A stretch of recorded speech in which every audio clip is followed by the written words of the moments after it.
Welcome to Ser versus Estar. I am Senor Murphy and I'll be your host for this mini lesson. Ser and Estar both mean to be, but they have very specific times that they're used. And so in speaking Spanish, it's important to understand when you're wanting to use I am, you are, we are, so forth, the verb to be, whether you need to be using ser or estar. First, a very quick review of the conjugation. First, for ser.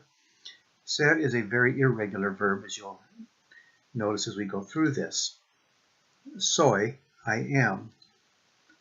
Eres, you, familiar are. Eres then would be you, using you are, talking to a friend, for example. Es, he, she, it, is, or you, formal are. You are formally would be used in talking to teacher, your doctor, your dentist, your clergy, anyone in authority over you. Somos, we are. Sois, you are, plural familiar. So again, multiple friends. Son, they or you are, with the you being a plural formal.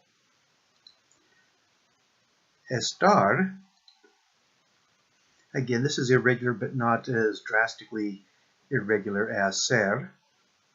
Estoy, I am. Estás, notice the accent mark. You are, familiar. Está, he, she, or it is, and you are, formally. Estamos, we are. Estáis, you are, that's a plural form, familiar.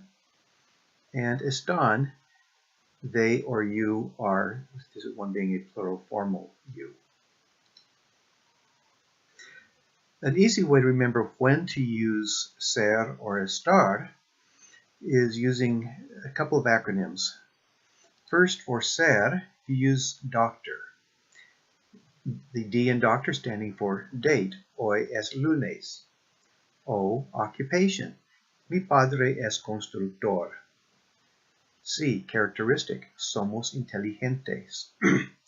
T, time. Son las dos. O, origin. Soy de Perú. And our relation. Eres mi amigo. For estar, we use place. P, position. Estamos sentados. L, location. Estás en la casa. A, action. Están cantando. C, condition. El cielo está verde hoy. And E, emotion. Estoy feliz. Now let's take a quick look at these. I want to point out a few things. First, characteristic is something permanent. Somos inteligentes. We are intelligent. It's not something that takes place for 5 minutes and then goes away. Another characteristic, for example, would be your hair color. Ella tiene pelo rubio, blonde. Her hair, even if she dyes her hair still is blonde underneath, and it was that today, will be that tomorrow. Contrast that with condition. El cielo está verde hoy. So as today, the sky is green. Another item on the estar side here I want to point out is action. Action is the same as the ing ending in English. So here we have están cantando. They are singing. Cantar, to sing.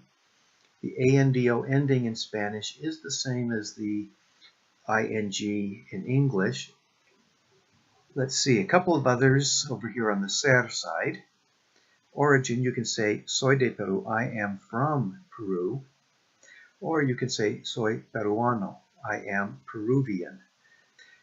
In summary, as you take a look at ser and estar on this slide, important just to remember, for a rule of thumb, ser is more permanent than estar. So one more time, here's some examples we'll quickly go through. Ser is doctor. Date, hoy es martes, mañana es el 4 de abril. Occupation, soy profesor, eres estudiante. Characteristic: somos inteligentes. María es deportista. Time: es la 1 de la tarde. Son las 8 de la noche. Origin: Pablo es mexicano. Ustedes son de los Estados Unidos. Relation: eres mi madre. El señor Murphy es mi maestro. And estar: position: el libro está en el estante. Mis lápices están debajo del escritorio. Location: estás en la sala de clase. Estamos en Minnesota. Action: estamos aprendiendo. No estoy durmiendo. Condition: Juan está enfermo. Carmen no está ocupada. Emotion: ¿estás feliz? Roberto y Roberta están tristes. Finally, for additional information on this, you can go to my Guía de Estudio, which can be found in the resource page of my Parnassus website. I also have a Ser versus Estar practice mini lesson, so you can try out your skill in determining which to use. Also, Quizlet has a lesson on Ser and Estar, and of course you can feel free to contact me anytime at murphy@parnassusprep.com, or when at school, whether if you're a parent, feel free to stop by and visit with me, and of course students, anytime I'm available for you. As you well know, I love to help you out anytime possible. Thank you for your time.